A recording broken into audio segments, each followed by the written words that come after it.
النهاردة هكلمكم على مكان مهم جدا وأكيد معروف لناس كتير، ومدرسة ومسجد السلطان حسن. بس أنا هكلمكم من ناحية مختلفة شوية، هو التناغم المعماري في استغلال المهندس عبقرية المكان في وجود الأثر.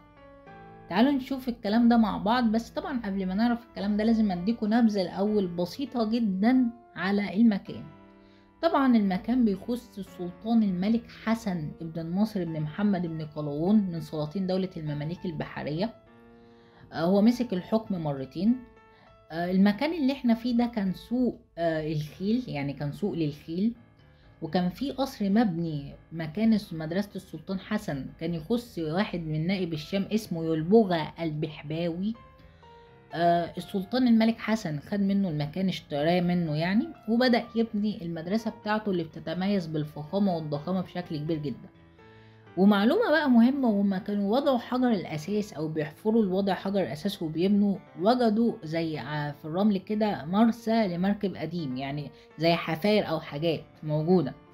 فربما إن كان النيل كان بيمشي من المكان ده. طبعا المكان ده قدام طبعا احنا في ميدان صلاح الدين، وكان المكان ده في فترة التمانينات كان شارع، يعني كان اللي انا واقف فيه ده كله كده كان شارع، كانت العربيات بتخش من هنا. تمام، يعني الطريق كان بيكمل لكده، لكن بعد كده جت فترة قال لك لا ما ينفعش، فسدوا بقى الكلام ده وخلوا العربيات بتمشي من الناحية التانية، يعني بقت بتطلع من الناحية التانية كده. تمام، وخلوا المكان ده مزار ايه، يبقى مزار سياحي للايه، للمصريين. طبعا المدرسة هنا اما تقول اتبنت، هي اتبنت في الفراغ. يعني ايه اتبنت في الفراغ؟ يعني استغلال الفراغ اللي موجود في بناء المدرسة. بمعنى ان طبعا المدرسة، طبعا لو تخيلنا طبعا او مش نتخيل، نفكر مع بعض ان المدرسة دي طبعا كل ده كان صحراء، مفيش غير قلعة صلاح الدين بس هي اللي كانت موجودة. كل اللي حوالينا ده كان صحراء، فتخيل الفراغ ده، ان المهندس استغل الفراغ اللي موجود وقدر يبني المدرسة اللي هي في الفراغ اللي بيحيط بها طبعا من 4 جهات، طبعا الفراغ اللي موجود حواليها، فاستغلال الفراغ اللي كان موجود في بناء المدرسة في المكان ده. وانا عايزة اقول حاجة، ان المدرسة يعني هي بمثابة، ووجهة نظري طبعا هي للتعلم، ولكن من وجهة نظري هي بمثابة زي حصن متين، لان المدرسة هنا مش مجرد مدرسة للتعلم فقط، ولكن هي كانت مكان يضاهي القلعة. يعني ايه يضاهي القلعة؟ يعني بند لقلعة صلاح الدين الايوبي. يعني نقدر نقول ان السلطة الدينية في مقابل السلطة المدنية او السلطة الايه، الزمنية.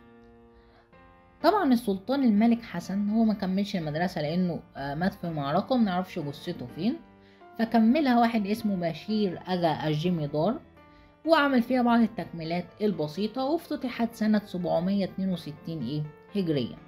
طيب تعالوا مع بعض بقى، احنا نبتدي بقى نخش بقى نشوف المدخل من بره الاول، نشرحه مع بعض، ونشوف بقى المهندس عمل ايه، ونشوف جمال الفن المعماري، ونشوف كمان عبقرية المكان وعبقرية المهندس عمل ايه، والرمزيات اللي موجودة في المكان.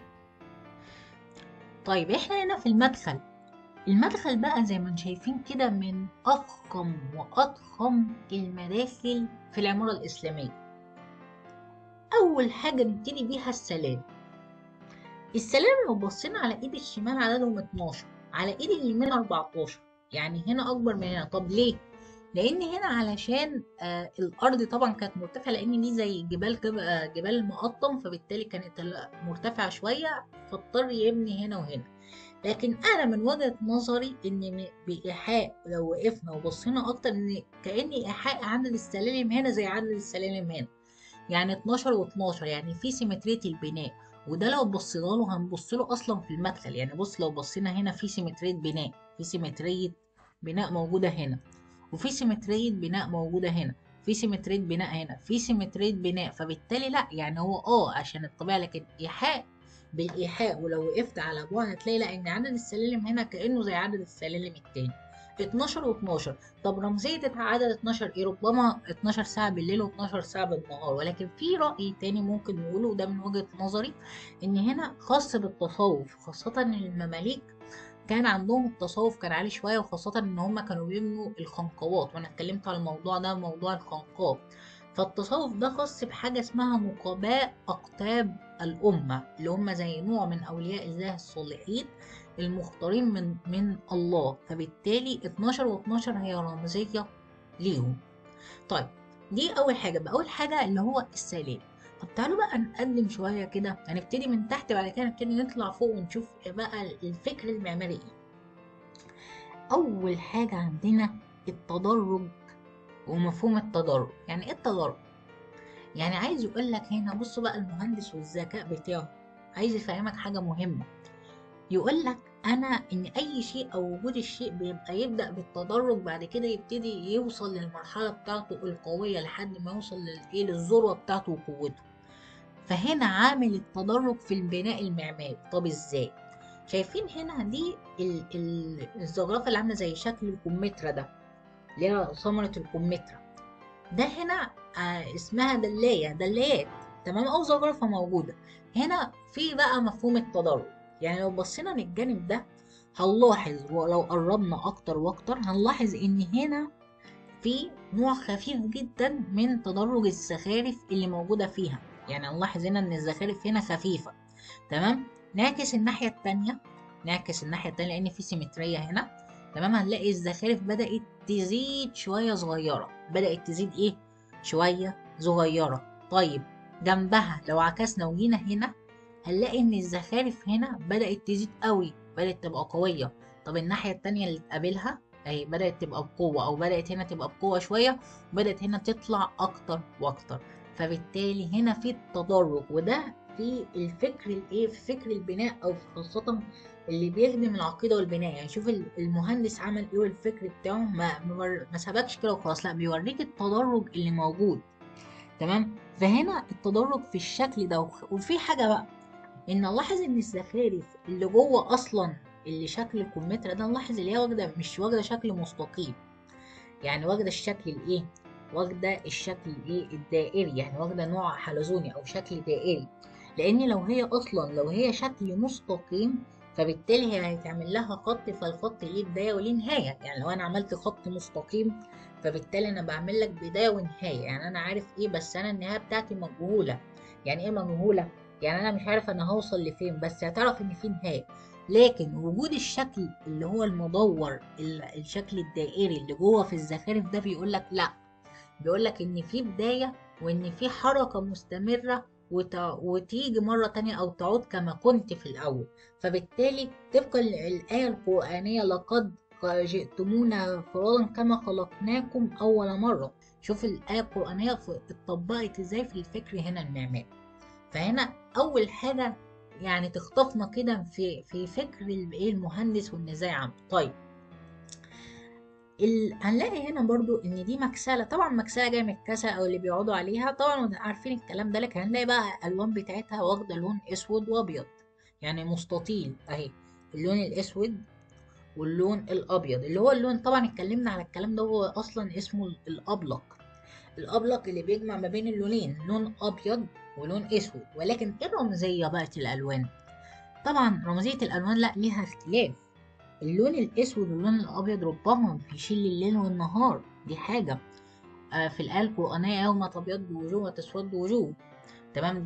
دي برضو فيها رمزيه. طب رمزيه ايه؟ رمزيه هنا ان اللون الابيض اصلا بيحس على الراحه والطمانينه، تمام، والسلام النفسي.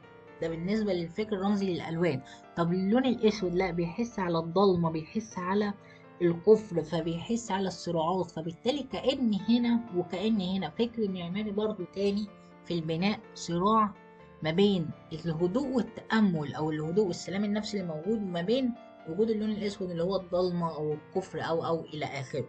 برضو بيعبر عن رمزية تانية، هو فكرة الحضور والغياب، حضور الشخص وغيابه، أو الوجود والأبد، وهكذا. فده برضو من الفكر المعماري. يبقى اللون اللي هو الابيض والاسود مش مجرد الوان بس، لا ده ليها رمزيه في استغلال الايه الالوان. يعني اللون هنا برضو واللون هنا برضو ليه رمزيه. طيب نطلع كده فوق بقى، نبص فوق بقى براسنا فوق. شايفين ده هنا بقى اجمل الحاجات، زخرفه المقرنصات. طبعا اتكلمنا بقى على فكره بناء المقرنصات. انا طالع فوق بقى، بصوا بناء المقرنصات طبعا يعني معروفة طبعا، بيعمل شكل مستطيل أو مربع، بعد كده يطلع بالشكل المسمن، بعد كده يبتدي يطلع بالقبة أو أيا كان، والشكل ده يطلع لك بقبة صغيرة. ولكن طبعا الكلام ده اتكلمنا عليه كتير، ولكن يهمني من كل ده بقى اللي هو شكل الشمس اللي موجودة. يعني هنا الشكل هنا بقى، شايفين الشمس اللي هي بالشعاع بتاعها والايد بتاعتها اللي نازله، شايفين كانها ليها ايد او ليها شعاع نازل. ويتبقى ان هي طبعا هنا بتعبر على ايه؟ بتعبر على رمزيه الحمايه والعنايه والتصدي لاي مخاطر موجوده للدوله. فكأن يعني او كأن هنا بيعبر على قوه الاسلام، وان هو الحامي والراعي، او بيعبر على فكرة السلطان الملك اللي هو السلطان حسن الملك، باعتباره هو الملك تمام وحامي حمى المسلمين، فبالتالي هو الذي يتصدى للاخطار الموجودة. فرمزية البناء في كيفية طبعا وجود الشمس اللي فيها كذا ذراع موجود، واللي هنا بتعبر على الحماية وايه والعناية. طبعا لو بصينا بقى على الكتابات، يعني هنا خط كوفي مربع، يعني خط الكوف المربع، وبداية ظهوره كان ظهر في مجموعة قلاوون في شارع المعز، وهنا مكتوب طبعا لا إله إلا الله سيدنا محمد رسول الله. وفي الناحية التانية هنا في خط الكوف المربع الناحية التانية أسماء الإيه الخلفاء الإيه الراشدين. تحت هنا طبعا زخرفة طبعا مكتوبة إن فتحنا لك إيه فتحا مبينا ليغفر لك الله. تمام. طيب في حاجة تانية برضو في البناء عايزين، أو في الفكر المعماري عايزين نشوفها مع بعض، اللي هي في الحتة دي هنا. طبعا هنا اول ما بتنزل كده مثلا او انت بتطلع، احود راسك كده بس، هتلاقي فيه بقى حاجتين او رمزيتين او شرطين موجودين. ايه هم؟ قبة الصخرة موجودة فوق كده في الحتة دي هنا اهي، اللي هي دي قبة الصخرة اللي هي هنا موجودة هنا تمام. وتحت خالص او الكعبة الشريفة. فبالتالي هو هنا بيعبر ايه؟ بيقولك ان السلطان الملك حسن، بيقولك ان السلطان الملك حسن هو هنا خادم الحرمين الشريفين، لان طبعا من ضمن القاب السلطان الملك هو خادم الحرمين الشريفين. والمقصود به خادم الحرمين الشريفين اللي هو طبعا قبة الصخرة، او من المسجد الحرام الى المسجد الاقصى الذي باركنا حوله، فبالتالي هو المقصود بيه دول. تمام. طبعا انا معرفش، يعني انا معرفش هو ليه يعني حاططهم هنا، وهم طبعا مش باينين، يعني مش واخدين فكرة النظر اللي هم مش باينين، ولكن انا ما اعرفش طبعا هو ليه حاططهم في الحتة دي بالذات يعني. تمام. فاحنا هنا اتكلمنا على المدخل وجماله، وشفنا يعني طبعا الرمزية بتاعت المدخل والتدرج في الفن، وده مهم جدا. طبعا لو بصينا على الباب، طبعا يقول لك واحد يقول لك الله، يعني المدخل بجماله وبعظمته والباب بتاعه مفيهوش زخارف، يقول لك لا ده مش الباب الاصلي، ده الباب عمله الأشرف برسيباي، لكن الباب الأصلي طبعا موجود في جامع المؤيد شيخ في شارع المعز. وهو خده، يعني المؤيد شيخ اشترى الباب ده وخده ليه وحطه في الجامع بتاعه. طيب هنبتدي مع بعض بقى نخش المدخل بقى من جوه. احنا كل ده واقفين من بره وعرفنا الزخارف، نبتدي بقى نخش جوه ونشوف بقى جمال بقى المعمار، وهنشوف اكتر العبقرية والبناء اكتر واكتر. هنا طبعا دخلت جوه المدخل، وبدأت هنا بقى أخش في دنيا تانية. إن هنا الفنان أو المهندس يفصلك عن العالم الدنيوي اللي انت كنت فيه من دوشة ويدخلك بقى في الهدوء والتأمل طبعا والاستقرار أو السلام النفسي. وده هنشوفه أكتر وهقول لك إزاي أكتر. وكأني دخلت جوه، أنا دخلت خلاص من المدخل وكأني دخلت واقف في شكل فيه فراغ أو في الفراغ نفسه، ولكن وكأنه يوحى إلي إيه؟ إن المكان ده كأنه مبنى جوه مبنى. يعني إيه؟ وكأن الجزء ده وكأنه مفيش شيء بعده، يعني كأنه كده من كتر جماله، من كتر الفراغ اللي فيه والزخارف اللي فيه، وكأنه مفيش بعده حاجة، وكأنه بس لحد هنا. لولا إيه؟ لأني لمحت كده سلالم طالعة، وده بيوصلك ويقول لك لا ده لسه في حاجة جوه، وانت لسه هتشوف حاجات اكتر واكتر. ولكن شوف بقى هنا المهندس عمل ايه، شوف الجمال بتاعه. يعني من كتر الزخارف ومن كتر الفراغ اللي انا واقف فيه، بس انا باصص هنا وكأني حواليا مفيش حاجة تانية هتوصلني لمبنى تاني، وكأن ده بس الجزء اللي انا محصور فيه. فاهمين الفكرة ايه؟ فبالتالي دي الفكرة في فكرة البناء. طيب اول حاجة المهندس خطفك. يعني ايه خطفك؟ خطفك في ده المنظر ده. اول ما هتخش لازم تلاقي ده في وشك غصب عنك، هتخش وشك كده ولا هتحول يمين ولا شمال. اول ما هتخش هتبص هنا، طيب هنا دي طبعا مصطبة مرتفعة كان بيقعد عليها السلطان الملك، كان خاصة يوم الجمعة يعني يتلقى الشكاوي ويحل الشكاوي أو الحاجات اللي بتبقى موجودة. وعايزة أقول لكم حاجة مهمة، إن السلطان الملك أو كل سلطان ملك كان ليه هيئة. يعني إيه ليه هيئة؟ يعني هيئته يوم الجمعة غير هيئته يوم الاثنين وهكذا، وليه لبس معين وليه توقيتات معينة بيقعد فيها، مش أي وقت كده وخلاص. فبالتالي كل شيء مدبر وكل شيء بوقت وتدبير وتفكير. طيب احنا قلنا هنا ان هنا بقى المهندس هنا خطفني. يعني ايه خطفنا او خطفنا انا شخصيا؟ يعني ايه هنا؟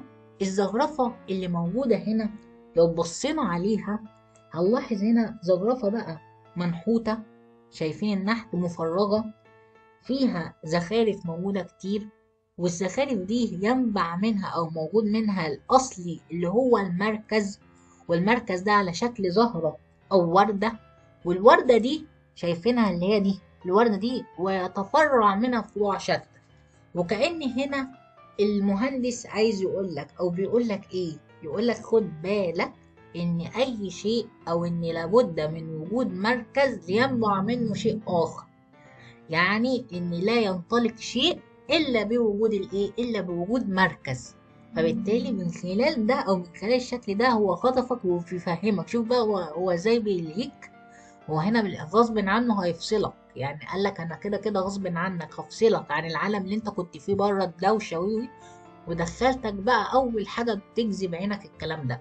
بس هنا بيوضح لي نقطه المركز، مركز الكون او مركز الانطلاق، وكأن المدرسه هنا او المكان هنا هو المركز الاساسي اللي بينبع منه او اللي يطلع منه بقى العلماء، واللي يطلع منه الناس اللي هم اللي يعلموا الدنيا بعد كده.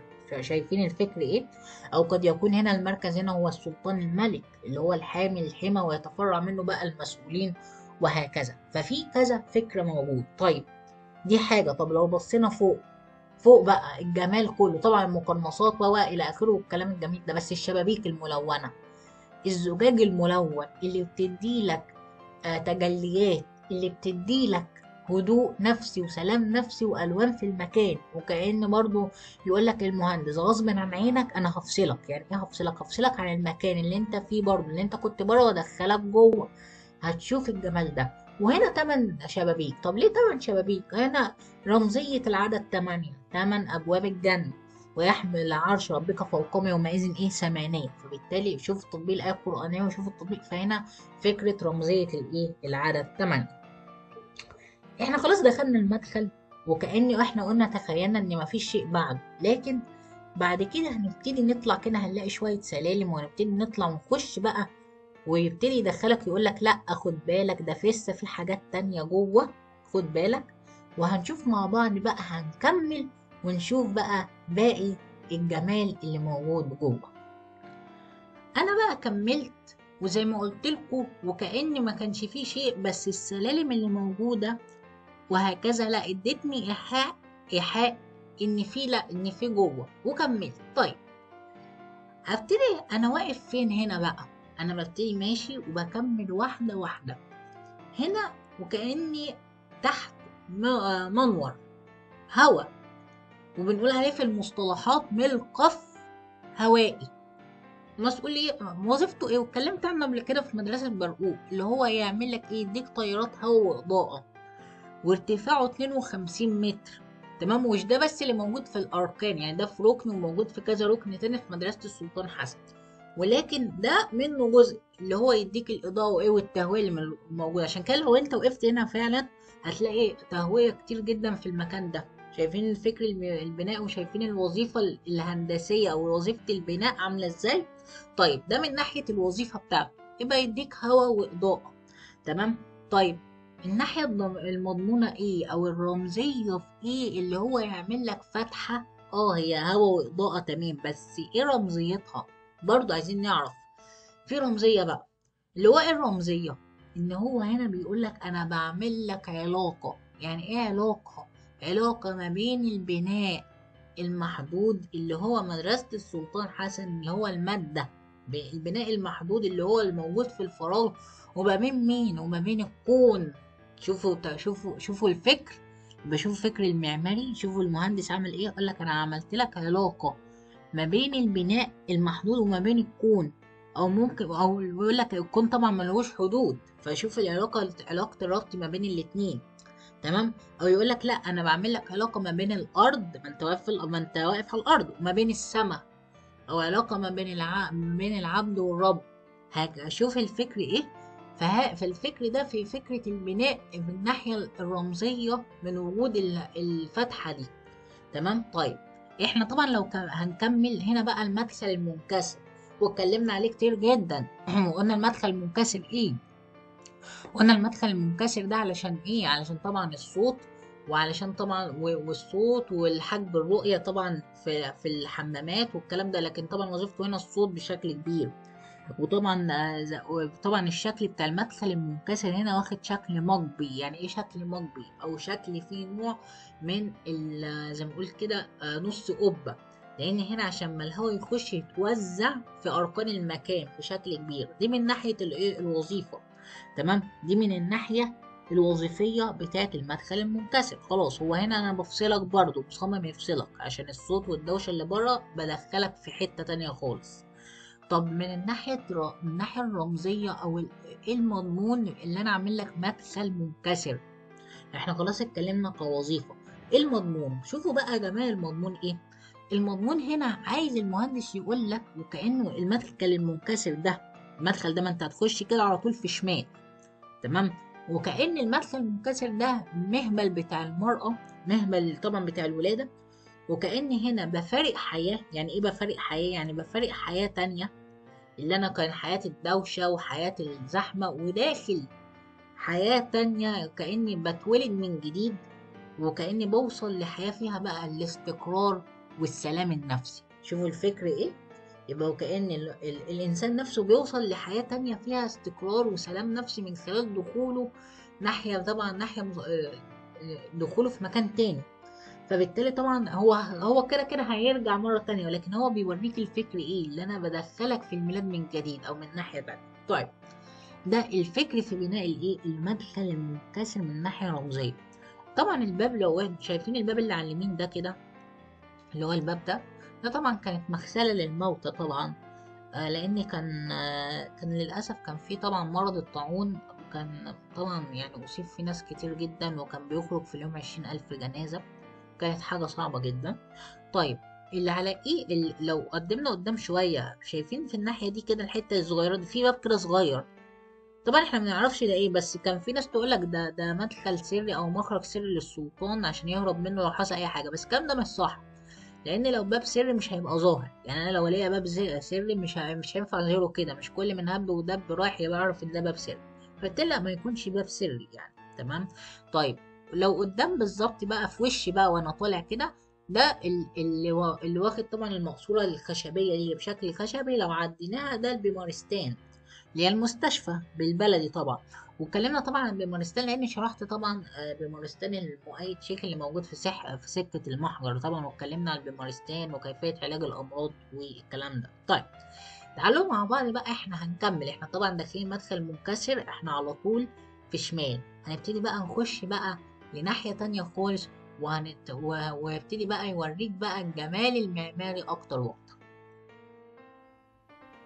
انا بعد ما عديت بقى المدخل المنكسر، وصلت بقى للجمال ده كله. شايفين انا فين؟ انا في الصحن والايوانات، اللي طبعا الاربع مذاهب والكلام ده اللي احنا عارفينه، بس مش هنرجع في الكلام ده، احنا هنتكلم في المهم. طيب انا اما هبص على ايه؟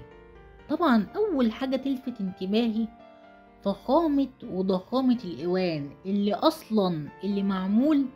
تمام. اللي معمول عقد مدبب، يعني واخد شكل مدبب ومش مسنود على أعمدة. يعني شوف الفكر، شوف البناء عامل ازاي. الإيوان الضخم ده مش مسنود على أعمدة أصلا. يعني الضخامة وإن الحجر وقوته واللي وزنه ما بيقلش عن طن، وكأنه متعلق في الفراغ، متعلق في الهواء. شوف الفكر وشوف البناء ازاي. فكل إيوان، شوف كل ضخامة إيوان عاملة ازاي. تمام. دي حاجة. طيب أنا فين؟ أنا هنا في الصحن. طيب الصحن هنا ليه بقى؟ بيعبر لي على شيء مهم جدا. الشيء المهم اللي في الصحن اللي هو بيعبر ان انا فضا يعني فاضي، يعني فراغ. بس الفضا هنا فضاء غير مطلق يعني محدود. يعني ايه فضاء غير مطلق محدود؟ يعني مش مطلق، يعني مش فضاء فارغ واسع، لا. الفضاء الغير مطلق المحدود ده اللي انا فيه، يعني في حاجة فيه مخلياه مش فضاء، بمعنى اللي هو في حاجة حواليه. وايه هو اللي حواليه؟ الايوانات. فبالتالي لو فاكرين اللي انا قلته بره خالص لما قلت لكم دي المدرسة اتبنت في الفراغ وعملت ملء للفراغ المحيط بيها، اللي هي كان كل المنطقة دي صحراء، المهندس جه بنى جوه، بنى في الصحراء دي او في الفضاء ده وعمل ملء للفراغ. فبالتالي بقى ما فيش ملء فراغ او بقى ما فيش فضاء مطلق، بقى في محدود. المحدود اللي هي المدرسة. فبالتالي هو طبقها لك من بره ودخلها لك جوه. دخلها لك فين؟ دخلها لك جوه. بيقولك بص الصحن ده هو فضاء يعني تحس الدنيا فاضية، لكن الفضاء بتاعك مش محدود، لا ده ايه؟ الفضاء بتاعك، الفضاء بتاعك ده محدود غير مطلق محدود، بمعنى ان هو فيه الايوانات اللي موجودة. فبالتالي نقدر نقول ان الجدران بتاعت الايوانات دي هي الجسم نفسه او الجسد اللي بتعبر بيه، وان الجزء الاوسط اللي انا فيه الصحن نفسه اللي هو المركز او القلب، زي ما اتكلمنا على فكرة المركز والانطلاق منه. فبالتالي الصحن ده المركز ومنطلق منه الايه اللي هي الايوانات. طيب دي حاجة. طب لو بصينا طبعا الفراغ، طبعا الفراغ والفضاء ده بيعبر على قوة البناء وقوته، تمام. طيب لو بصينا على الشرفات، قلنا دي بتبقى زينة معمارية، بس هي مش مجرد زينة معمارية وخلاص، لا دي ليها برضو دلالة. شوف الفكر بقى، الدلالة طبعا هي كلها متساوية جنب بعض، وكأنها طبعا كلها موجودين جنب بعض كالبنيان المرصوص جنب بعض، تمام. هنا فكرة برضو اتصال مباشر، اتصال ما بين المادة، ما هو بيقولك هنا مادة البناء، ما بين مادة البناء ان الفراغ النسبي اللي احنا اتكلمنا عليه اللي هو الفضاء اللي هو الغير مطلق اللي هو محدود، وما بين الفضاء الاساسي. ايه هو الفضاء بقى؟ اللي هو الفضاء الاساسي او الفراغ المطلق اللي هو الكون.